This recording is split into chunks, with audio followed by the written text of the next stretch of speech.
This journey began in a most unusual way. I'm going to talk a little bit about my particular journey, but I'm also going to try to put it in the context of the journeys that many contemporary Western Jews are undergoing now. Mine is not a very unique journey, and I know that there are people in this very building who've made journeys like I have, who've made it in much greater depth than I have, who've gained much more knowledge than I've got, and I want to thank them for encouraging me in the writing of this book and in the reading of the book.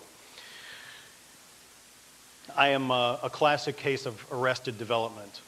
I was going to say when I got up here that if I'd had this many people at my bar mitzvah, I really would have been happy. But of course, I wasn't bar mitzvah until I was 42 years old. I did an adult bar mitzvah at a synagogue outside Chicago because I was raised in a classically Reformed Jewish family on the south side of Chicago. We celebrated Christmas. We might light a menorah occasionally, but we would mostly do that to bet on which candle lasted the longest. We did some sort of labor Zionist seders every now and then at Pesach if the mood struck us. But we weren't, we were raised with a kind of classically German assimilated Reformed Judaism. And I have a sibling in the audience. I don't want to single her out, but I think it's worth noting from a sociological perspective that I'm the youngest of 6 children. I'm the only one married to a Jew, and I'm the black sheep of the family. Nobody's comfortable with my wife, you know. It's a big issue that she keeps kosher. So we're still, you know, this is the kind of the context that I came from. I hear the crab cakes were very good at dinner tonight, by the way. To put that in context, then my journey into other traditions began very late. But at the time that it began, it didn't strike me as shocking at all. It should have, because by the time I started investigating Buddhism, I had already married an observant Jewish woman who had 2 children from a previous marriage and who said to me, look, in marrying me, you're committing to a serious Jewish life. You've got to get educated Jewishly. You have to help me raise these children in a Jewish home. You have to help me keep a kosher kitchen. You have to help the kids with their homework, and if you're going to do that, you better learn enough Hebrew to help them at least through 1st grade. Otherwise, you're not of much use to me. So I did that. I dutifully did those things. I did an adult education program. My wife was a cantor at a Reform synagogue in Denver, Colorado. That's where we met and married. And when we moved back to Chicago, where we're both from, about 10 years ago, she retired from the cantorate. We joined a conservative, really traditional, but formally conservative shul outside of Chicago. And it was at a point where I really felt proud of myself for finally being a knowledgeable Jew. Because I knew the order of the holidays, I knew the Hebrew alphabet, I was there. So we walk into this conservative shul and I can't understand a thing that's going on. The entire service is conducted in Hebrew. The bima is set up much like this. I said, why is this guy in the middle facing, where's he facing? I'm over here. I didn't have, in other words, my knowledge was very elemental, very rudimentary, and I didn't even know it. But the problem was I took this personally, and I said, if this is Judaism, it's not speaking to me. So in that respect, I was kind of, I think, the classic American Jew. I think Canadians are much more polite and much more together. I had a guy today at a Tim Hortons offer to share a bathroom with me. I thought this was so polite it was inappropriate, you know? But I feel like I'm in Canada. I have to be polite. Thank you. Thank you. Thank you. But at least in the American sense, we sort of feel like if it doesn't work, let's go shopping for something else, right? The world is available. We live in the midst of untold riches. There's all sorts of spiritual journeys to be had. Let's go explore. And I really wanted to learn to meditate. I felt for a long time that was something that could at least center me spiritually so that everything else could make sense. But I couldn't find, not that I tried as hard as I could have, but I couldn't find a teacher of Jewish meditation. And actually a Jewish woman who was a therapist, actually the parent of a kid who went with ours to a Jewish day school, said, I know a Zen center. Maybe you ought to try that. They'll teach you how to meditate. So I went to a Zen center in nearby Evanston, Illinois, and 2 years later, after an intense immersion into Zen Buddhism, I was lay ordained as a Zen Buddhist. Didn't strike me as shocking at all. But of course, my wife was beside herself. To her, this was being unfaithful, because she identifies in the depths of her soul as a Jew. I'd made a commitment to her that I would, if not do the same, at least help her and her kids do the same. So what was I doing? And along about that time, something else happened. After 2.5, almost 3 years of intense meditation leading up to lay ordination, which is kind of a big ordeal, I had reached the point, or at least I thought I'd reached the point in Buddhism, where, in meditation, where I could sink beneath all the levels of conscious thought, kind of like a bathysphere going down. You know, at first you're sitting, and the grocery lists are going through your head, and that mean thing somebody said to you in the office. And pretty soon they're not going by as fast, and pretty soon they just stop. And I could be patient enough and sit long enough so that more than 50% of the time that could happen. And one day, I was doing that, and the essence of my Jewishness announced itself to me. Supposedly, you know, Zen Buddhism teaches you that there really is no such thing as the self with a small s. There's a large S. But much of our suffering, which Buddhism aims to end, much of our suffering is caused by the stories we tell ourselves about how we're the center of the universe, and nobody appreciates that fact. And if we can only get beyond it, we'll stop suffering and we'll be able to help other people end theirs. So I thought I had reached this level where really myself as a distinct entity didn't exist. And that's when the Jewishness of my essence chose to announce itself to me. And I thought, well, that's kind of a freak. I'm going to come back tomorrow and see if that happens again. I think it's happening because my wife is mad at me. I don't think it's, you know, my neshama talking to me. I think it's my id, you know? I think it's my wife. But it kept happening. And so I spoke to the Zen teacher and said, I can't come back anymore. She said, I understand. This happens a lot. And in fact, it does.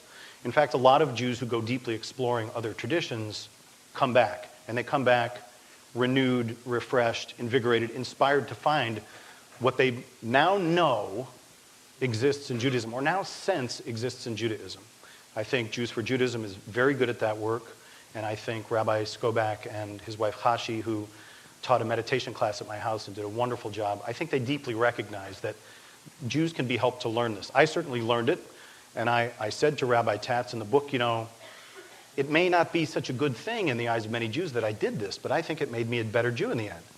To which he replied in the book, well, you know, an amnesiac might be cured by a blow to the head, but that doesn't mean you're going to start prescribing blows to the head for amnesiacs, does it? There's got to be a better way. I want to read to you one thing from the book, which is the description of my failed PR move, which was to take my wife to the Zen Center and show her how normal it really was. How really what goes on there is not something that's threatening. We're not shaving our heads and banging tambourines in airports, you know. We're not collecting change on street corners. We're people who are trying to deepen ourselves spiritually. And I had a teacher who I felt was wonderful at doing that. And so I said, you know what? I said to my teacher, can I bring my wife? And my teacher said, sure, bring her. The teacher, the Zen priest at this Zen Center, also happens to be a Jungian therapist. I thought, what better? You know, we can get some psychoanalysis and analysis into the bargain. We can not only deepen ourselves, but my wife will see that she's crazy. So this is what happened. I take my wife to the Zen Center. After a little instruction and discussion, we begin sitting in meditation together. Then my wife wants to come. The priest, dressed in clothes, conservative clothes that say, hi, I'm a Jungian therapist, greets my wife and shows her the meditation hall, the kitchen, the small library, and the outdoor garden. She explains that people who come to the Zen Center are people from diverse religious backgrounds and that many of these people are still active in those religions. She even has a student who for more than 2 decades was a Carmelite nun. My wife looks around and she says, why are there statues everywhere? Well, my meditation teacher says, the statues of the Buddha are there as the reminders of the essence of what we call Buddha nature. They represent a certain kind of centered, aware, solid presence that we each have and can cultivate within ourselves. In my religion, my wife says acidly, we call that idol worship. It's strictly forbidden. Well, my teacher begins, oh, my wife interrupts. And by the way, it's my husband's religion too. And it's the religion we're raising our children in, just so there's no confusion. I understand, the meditation teacher says. I begin staring intently at my shoes. So why do you want to get my husband to practice this entirely different religion, my wife asked. What's in it for you? Is it kind of like saving souls? He came to me seeking instruction in meditation, the teacher says evenly. I can see that it's something that's very important to him and that might benefit him. And when someone seeks instruction from me, I first try to discern whether they're serious about it. I can see that he is, and it's not in my nature or my job description, if you choose to look at it that way, to refuse people instruction in what I've been trained to teach them. I hear there's a lot of bowing in Buddhism, my wife says. Do you bow? Yes, there is bowing, my teacher says. What do you bow to? It depends on what part of a service we're in. Oh, my wife interrupts. So it's not just meditating, it's a regular religion with services and everything. Well, my teacher says, it's true that Buddhism is a religion. And so what do you bow to again? We may bow across the meditation hall to each other after a sitting, or we may bow to the Buddha statue at the head of the hall. If that's not idol worship, I don't know what is, my wife fairly spits. But the statue does not represent a deity. There's no worship per se in Buddhism. You can call it whatever you want, my wife says. We bow to the statue of the Buddha because we're recognizing and honoring Buddha nature. I think I've seen enough, my wife says. Come on, let's go. My teacher regards my wife evenly for a second. My wife is breathing hard. Her nostrils are dilated. She's seething with revulsion and anger. The teacher tries once more. This is something he may pursue, though, the teacher says. It may be important for him. No, I don't think so, my wife says. You get the idea. I actually read that part at one of the talks I gave, and in the question and answer afterwards, somebody said, so you're not still married, are you? I said, not only are we still married, my wife is one of my heroes. I thought that was an incredibly brave, forthright, not entirely diplomatic, but totally to the point thing to do. The thing that bothers me, let me hold off on that for a second. Let me just say, as a result of this repeated experience of sitting in meditation and recognizing on a deep level that I was Jewish, and as a result of my wife's insistence that what I was doing was fundamentally untrue, not just to her, but to all units of Jewish identity, the self, the family, the marriage, the community, I felt totally clear that I would not be going back to the Zen Center anymore. As a result of that, I did, as I said, an adult bar mitzvah. I began to learn Hebrew. I spent 10 days at the conservative yeshiva in Jerusalem. I'm trying to earn a master's in Jewish studies. I'm trying in small steps to get literate. But the best thing that happened in all this process was that my wife went to some Orthodox rabbis that run a Torah learning center very near my house. One of them was South African, and one of them is American. The American gentleman was the one that's really taught our children and done wonderful work with our family. And she went to him and said, Rabbi Karsh, you've got to help me stop him. You've got to help me stop my husband. He said, what is he doing? She said, he's turning into a Buddhist. He's going to a Zen center and learning how to meditate. Rabbi Karsh, an Orthodox rabbi, said, and what do you want help with again? She said, this is wrong. You have to help me stop him. She said, Rabbi Karsh, to her astonishment, said, no, you don't understand. He's engaged in a spiritual search. Let him go. This is wonderful, actually, because he's going to learn a great deal and he's going to come back. Sometimes, a tugboat takes a while to turn around. The big ships, if they're deep in the water, it'll take a while, but he'll come back. You mustn't interrupt this. If you do, spiritually, you don't know what's going to happen, so let him go. That was one thing that happened. The other that happened with the South African rabbi, Zev Khan, was that he said, I know a rabbi from South Africa. Maybe you've heard of him, Rabbi Akiva Tatz. I said, no. Sorry. And he said, he's wanted to correspond with a Jew drawn to Buddhism. He hears that this is a real phenomenon, but he doesn't know anybody. He wants to find out why this is happening. Could you maybe, I'll give you his email address, could you write to him and tell him some of the obstacles for you to being an observant Jew? I said, sure. That began a correspondence that was very intense and lasted over a year, and the result of that correspondence is the book.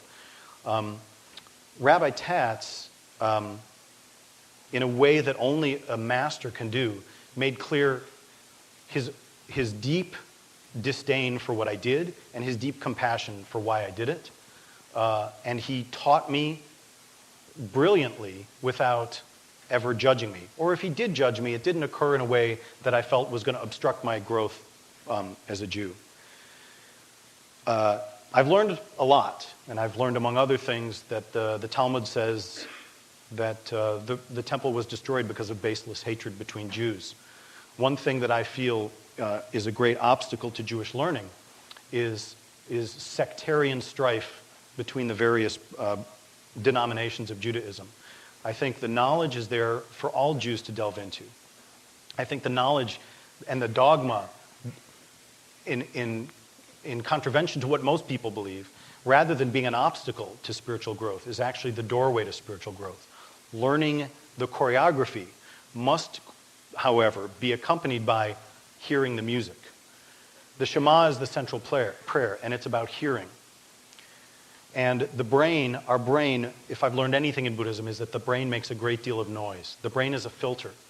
We can't possibly hear or take in or absorb all the stimuli that are coming at us, because if we did, we'd drop dead in an instant. And that's true of the spiritual realm as well as of many other realms. Meditation helps open the filter to the spiritual realm.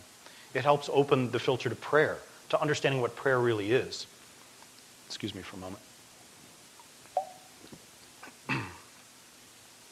And that's why I think for Jews to learn to meditate, which I think is the bedrock experience that underlies prayer, is not a bad thing.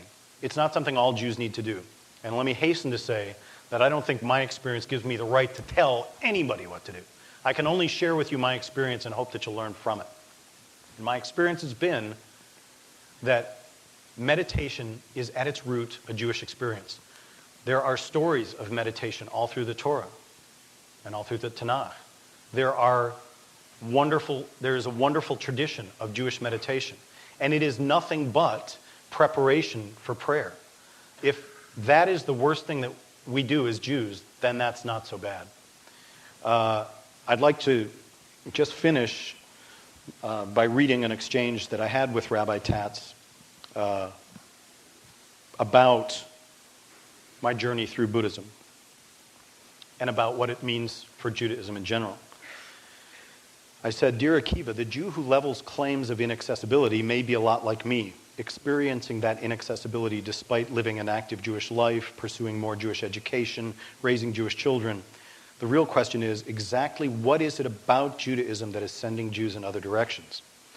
Although Buddhism is a venerable tradition, you have said that at best it can be seen as preparation for a life of Torah. My response to this is ironic but truthful. In my experience, Buddhism does a better job of preparing one to live a Jewish life than does Judaism."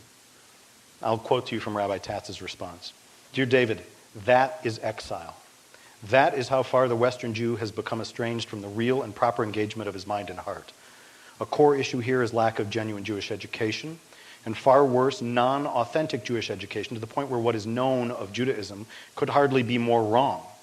The modern Jew who is the victim of such education may come to reject the version of Judaism that he knows, not surprisingly given his distorted picture, in favor of something that appears beautiful, not beginning to realize that what he has chosen is no more than a fragment of the real Judaism he's not begun to discover."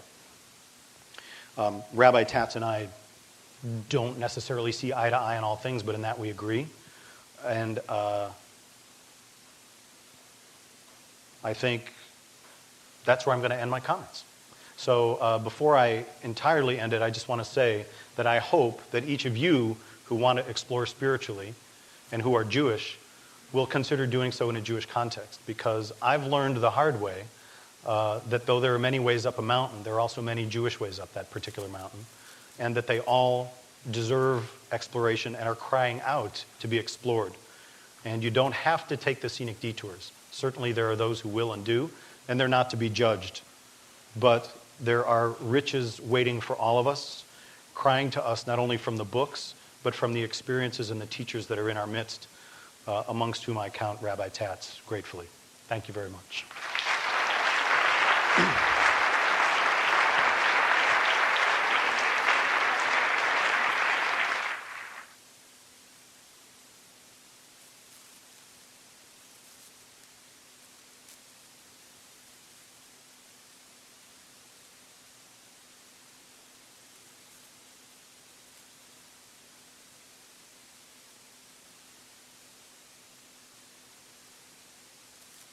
This is not on. Just for a second. Just a request, if anyone here has a flash camera, not to use it until later on tonight. Thank you very much.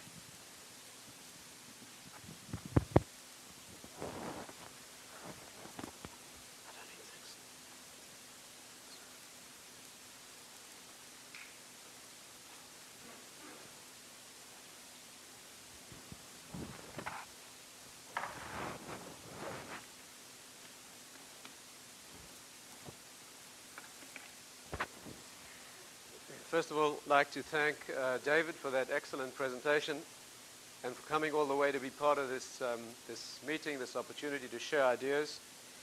I'd like to thank all the rabbis involved, a number of them, the Minsker Shul, and all of you for coming to help us engage in this ongoing dialogue.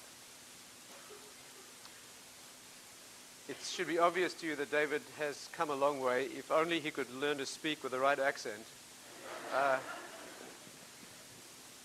then we will have completed the job. I don't need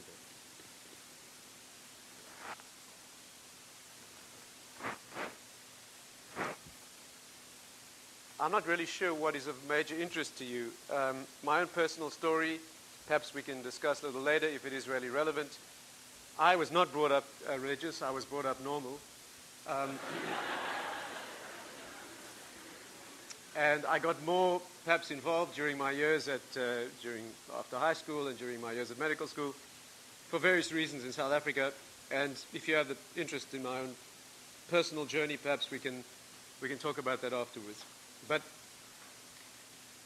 in terms of the Jewish-Buddhist dialogue, there are many things that I learned from David as we went through our communication, and of course a lot of it we try to put into the book, which you can read. I'm sure you're aware that according to very deep Kabbalistic teachings, if you buy 2 copies, you will understand it really deeply.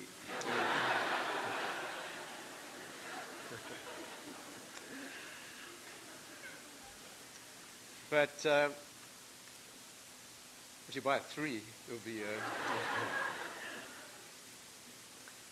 But one of the things that struck me that I must say I gained a much clearer understanding of in terms of where Judaism stands with respect to Buddhism and perhaps almost every, if not every other spiritual path on earth, was brought home to me when David began speaking to me about some of the issues.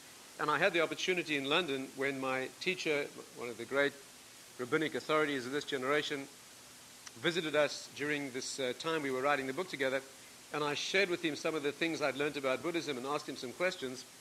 A remarkable idea became very clear to me that I think is at the heart of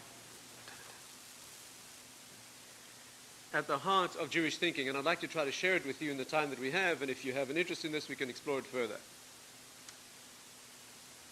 Concentrate with me and let's take a journey through some of Jewish thinking, Jewish history, a little bit of Kabbalistic insight perhaps, and see if we can develop it together. If you took an educated Westerner, right, any of you, or you walked out into the street and you took someone off the street, Jewish or non-Jewish, and you asked him what Abraham brought to the world, what is the main Jewish contribution to world history? What did Avraham Avinu, Abraham, what did he bring to the world? I think 99% of people would say that word, namely monotheism. And I think it's wrong. I think it's wrong, and I'd like to show you why and try to develop together more sophisticated or more mature understanding of the central concept of Judaism. I'd like to try to show you that that was not his novel idea, that it was already richly known, and that he contributed something that is far more radical and something that no one besides us, I think, has assimilated into their path. First of all, let's begin the journey. Let's first of all ask the question, is it conceivable that the world in that phase of its history had already forgotten about one God? This is doing.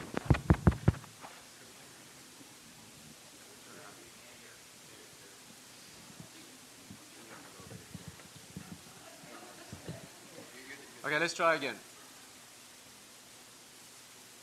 First of all, you know that according to Torah chronology, he lived very close to the beginning of history, right? In which year was Avram born, do you know? 1948, only less than 2,000 years after the beginning of history, of human history. Not only that, but Noah was still alive, right? Noach, who had survived the flood, was still alive. In fact, according to our tradition, Abraham was 58 years old when Noah died, which means that he knew him, and there's no question that Noah, who had survived the flood by direct divine command, had certainly not forgotten about God. He was walking the earth, teaching about Hashem, about one God. His son, Shem, and together with Ava, Shem and Ava were running a yeshiva. They were running a yeshiva teaching Torah at the highest level. They were certainly teaching the Torah of one God. First of all, we have clear tradition that they were teaching that. Secondly, we have a medrash that says that when Rebecca was pregnant, you remember that she suffered some sort of tension dichotomy in her pregnancy. The pregnancy seemed to respond when she went past the place of spiritual greatness. It seemed to respond when she went past the place that appealed to the earthly, the physical. She was distressed by this tension. She went to ask the great Shem, the great prophet, son of Noah, what was the meaning of this tension. And he said to her, you have twins, Yaakov and Esav, and he predicted their destiny. You see that the man running this great yeshiva was on a prophetic level. He was teaching authentic Torah at a prophetic level. Another example, you see that when Jacob, Yaakov Avinu, when he was on his way to live in Lavan's house, for 14 years he stopped off in the yeshiva Shem Ve'er and he studied there. It must have been a yeshiva teaching at the highest level. One interesting question is, why did he need to study? What did he learn there that he had not already learned in the homes of his father and grandfather? Clearly knowledge of God. And it is very hard to support the thesis that Abraham came to the world and taught people about one God. Yes, it's true that he broke the idols and he railed against idolatry. But if we spend just a moment looking into the Kabbalistic tradition, we see that idolatry does not mean a detachment or forgetting about God. Let's just spend a moment to try and establish that. Are we allowed to talk a little Kabbalistic thinking? You know, what is the meaning of idolatry? The common Western notion is that idolatry means the worship of idols. It means a person takes a piece of wood, he carves that wood into the shape of some sort of totem or fetish, and then he bows down to it, asserting that it made him. A person who does that does not have a religious problem, he has a psychiatric problem. Right? It's immature and completely superficial to think that idolatry is that sort of thing. The graven images are only representations of something much deeper. You see that in many ways. First of all, it's just not cogent to think that intelligent people could worship physical objects as if they have creative power. Secondly, you see that the Torah's greatest prohibition is idolatry. Right? The second of all the commandments, the first of all the negative commandments,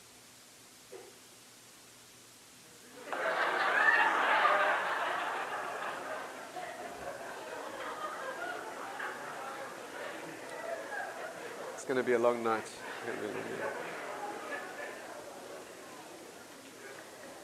Let's try again.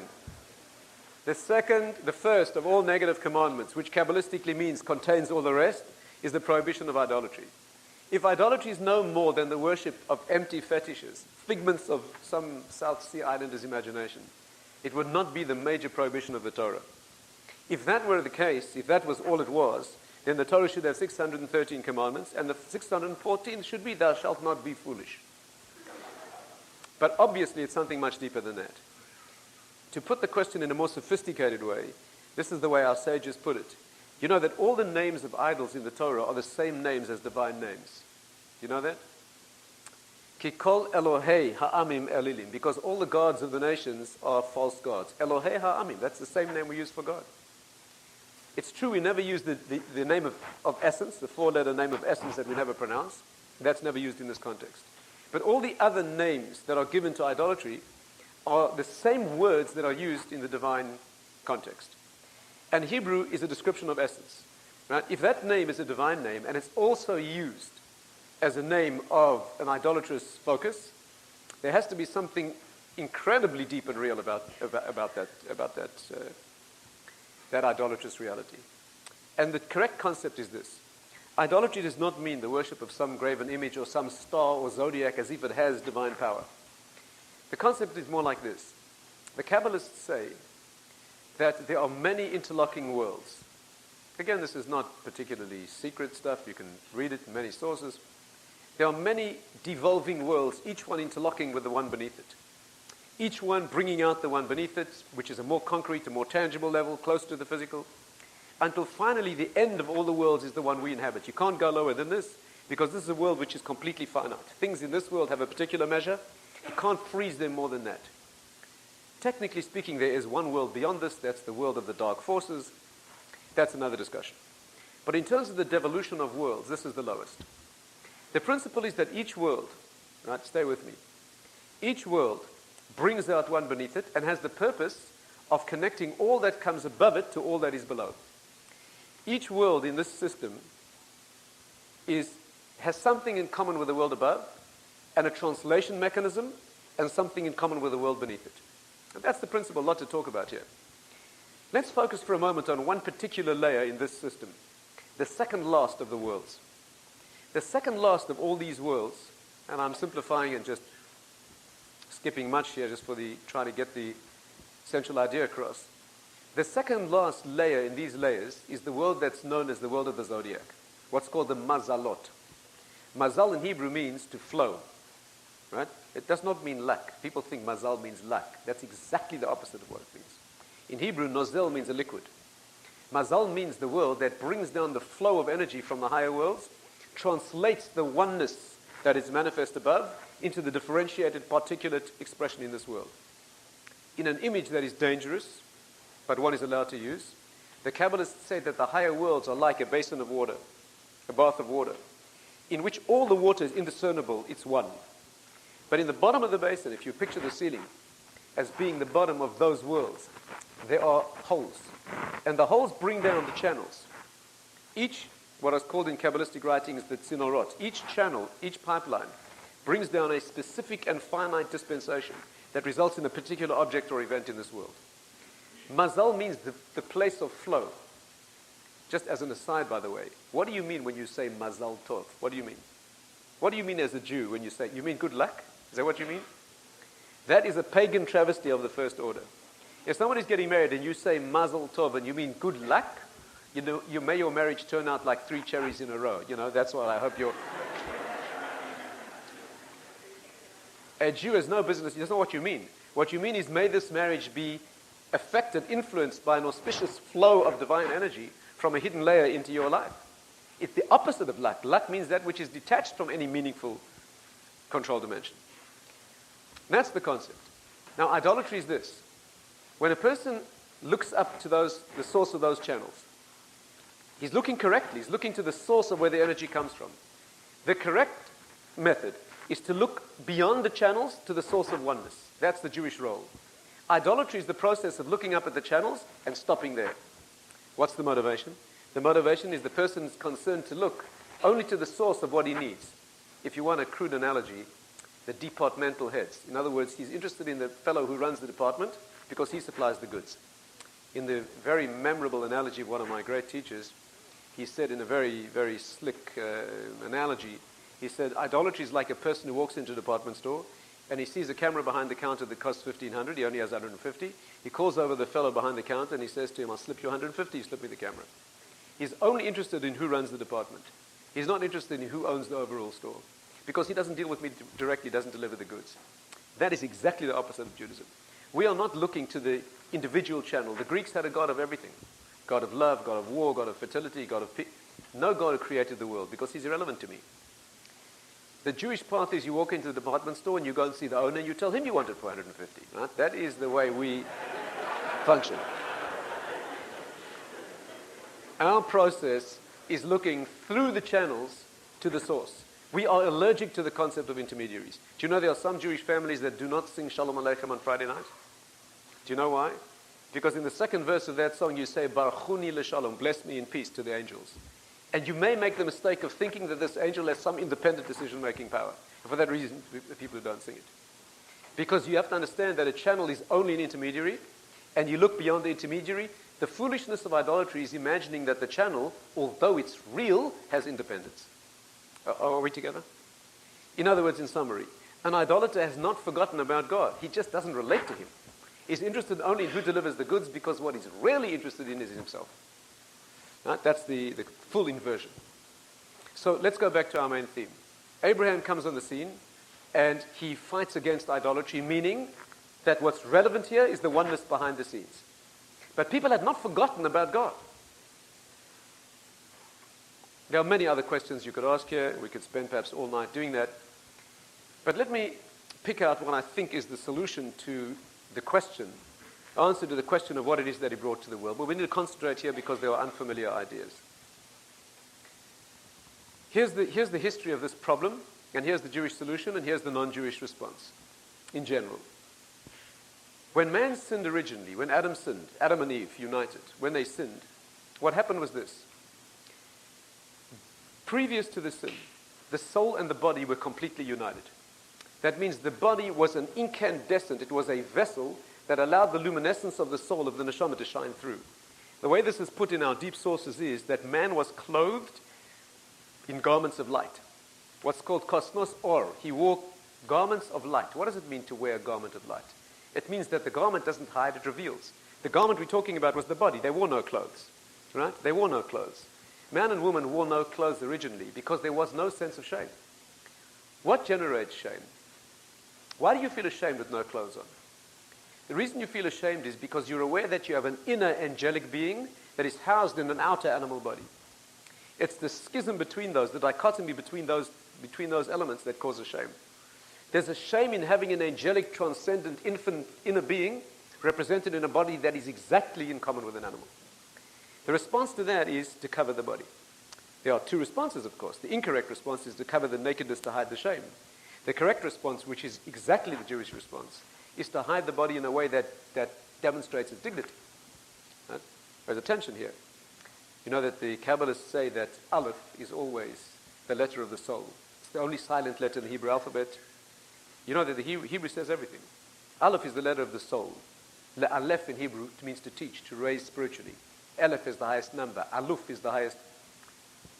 Many thinkers say that in the devolution of languages from Hebrew, the word elevate, elephant, aluf, right, are distant derivatives of the original Hebrew root.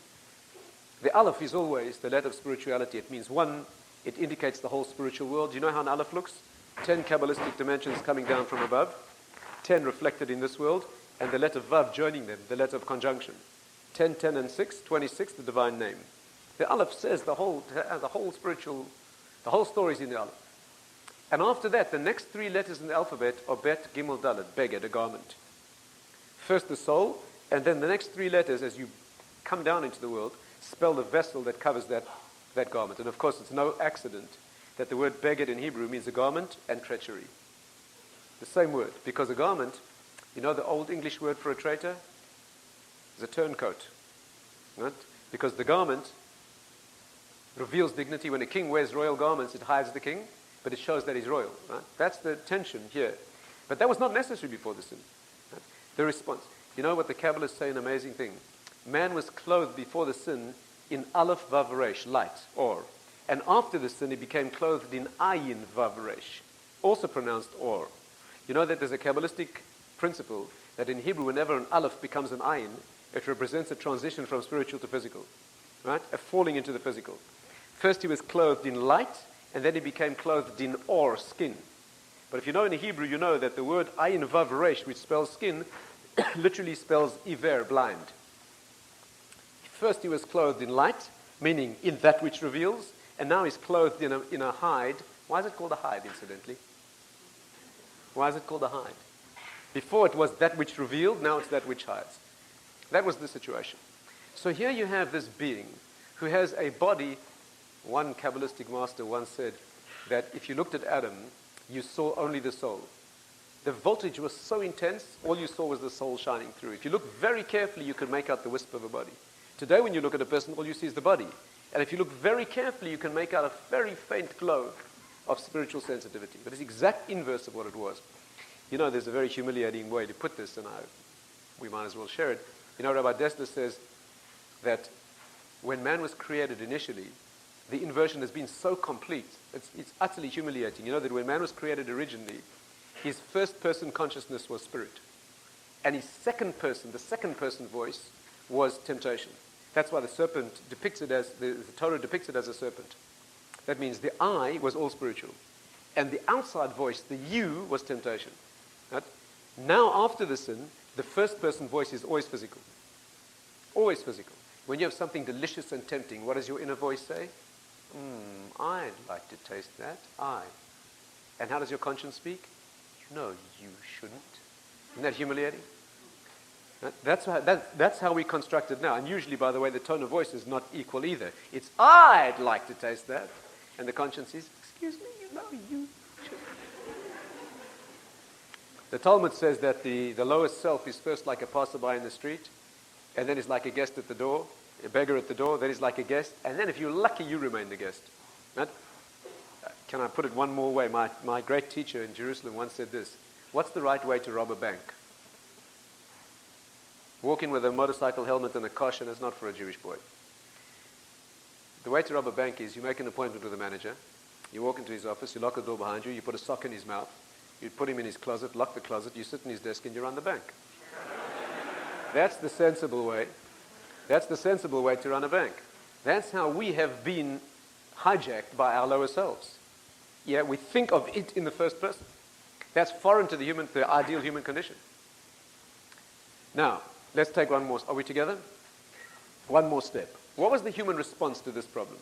What was the human response to being locked into the body and to being hijacked and taken over and imprisoned in a body? It seems to me, some of you may correct me, it seems to me that the universal human response has been that the body needs to be controlled. The body's the problem. It needs to be beaten down and disciplined. And to the best of my knowledge, every spiritual path from that day on has been a pathway of celibacy, asceticism, beating down of the body and bringing it under control. Think about it for a moment. Christianity, for example. Christianity is fraught with guilt when it comes to intimacy and functions of the body. In Christianity, if you want to transcend, you become a monk or a nun. Muslims. In Islam, you may not own alcohol, not drink, own alcohol. I know, because when I went to Israel for the first year, just before Pesach, I had some very expensive whiskey. So I didn't want to pour out the whiskey, so I went down to Abu Ghosh, and I found an Arab on the street, and I asked him if he'd be kind enough to buy my whiskey. I knew he wasn't allowed to drink it. I told him, buy the whiskey, I'll come back 8 days from now, I'll buy it back. He said he'd love to buy the whiskey, he's not allowed to own whiskey. I had to go down to a Christian moshav where they tried to convert me to Christianity. I had to pour the whiskey out. You know that alcohol, which represents the perfect representation of tension between bringing the mind down into the body or used sensitively to elevate and expand consciousness, is a massive problem in the world around us. A massive problem. I don't think there's a Western country in which there's not a legal age of drinking, right? Or buying alcohol. In Judaism, can you imagine such a thing? A baby's 8 days old with putting wine in his mouth. You have to understand this. In Buddhism, as David has told me, there's a path of marriage. But even those who marry, there's a path called the householder's path. But even there's a path of celibacy and frequent retreats into asceticism and celibacy. Hinduism teaches that the engagement of the body is secondary. Right? If you could get to that level without it, it would be primary. Wherever you look. In England, there was a very enlightened man called Krishnamurti. You know about him? A very, very enlightened teacher. He came to England, not alive anymore. He was a very enlightened teacher, and he taught that marriage is evil. Right? In other words, the problem was that the body has now taken over, and to free the soul, the response is you beat it down. And Abraham came on the scene, and he said the body's not the problem, the body's the solution.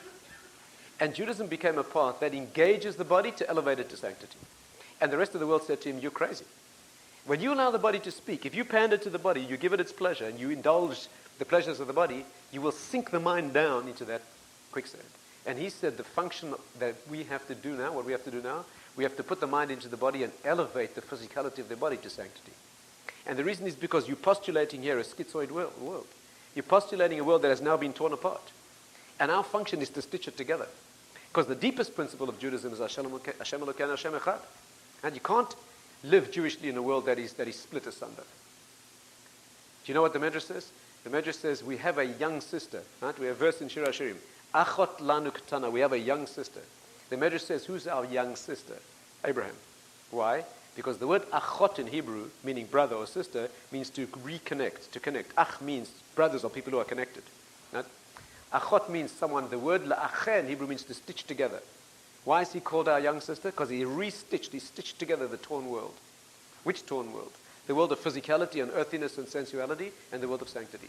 And the Jewish path teaches that if you want to reach sanctity, you elevate your body. Elevating your mind is not the problem. The mind's already elevated. Shem and Eva were teaching, they were sitting on a mountaintop teaching ascetic Torah. When you went to that yeshiva, you didn't sleep. And Abraham came on the scene and he said, what marks you off as holy is what the function of your fingers and toes. It's how you eat your bread and drink your wine. All of Judaism is a connecting of the lower with the higher. This is not the environment to go into it, but the Kuzari says the intimacy in marriage. many others say, that intimacy in marriage is the pinnacle of this experience. It's potentially the most fraught with danger, that which is potentially able to bring a person completely down into the animal, and it's the holiest function a person can engage in. The Kuzari says it's absurd. It's an example of spiritual paradox, but that's the Jewish function. You know that wine, the Gaon of Vilna says that wine is an avenue into the secret world, because wine is that single physical substance that obeys the rules of the spiritual. And that's why in Judaism, we take wine at every junction between spiritual and physical. Those people are getting married, where the physical bodies will engage in a relationship that we want to reach sanctity, a cup of wine is held. Bris Milah, circumcision, we're taking the earthiness of the body and giving it the ability to transcend, we take a cup of wine.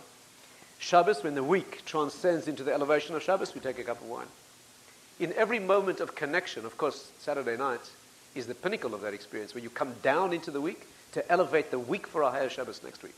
We take a cup of wine. The Gaon of Vilna says wine is that substance, we use it because it's uniquely that substance which gives you access to the spiritual world. All other physical things get worse with time. All physical things, spiritual things like wisdom, get better with time. Physical things always get worse with time. Wine is that physical substance which gets better with time. It's an avenue of access into the spiritual world. The whole of Judaism, wherever you look, is the remarkable attempt to engage the body and reunite it in an elevated fashion with the soul. Right? The word Avraham, you could go on and on about this. Maybe I will. But I'll speak just for a couple of minutes, then we'll stop for questions. You know that what activity am I talking about? I've been talking about one subject tonight, and it's called mitzvahs, mitzvot. Do you know what a mitzvah is? A mitzvah is a physical action that expresses sanctity. The word mitzvah, do you know what it really means? It does not mean commandment. If you know any Hebrew, you know that the right word for commandment is tzivui. The word mitzvah is something else. It contains the connotation of commandment, but it has another overlay. The word mitzvah in Hebrew means to connect. But saftachada means in one bond. Sevet means a crew, people who operate together. Mitzvah means an action that the animal body does that brings in the divine soul into that action. You know, the Torah says in the beginning, Eile told us the Shemayim v'aretz v'hibaram. These are the generations of the heavens and the earth in their being created. Listen carefully. Heavens and earth, this dichotomous construction, in their being created. The word hibaram spells the same letters as Abraham. He's the one who brought together the split between heaven and earth. And the number of Avraham is 248. The exact number of positive commandments in the Torah.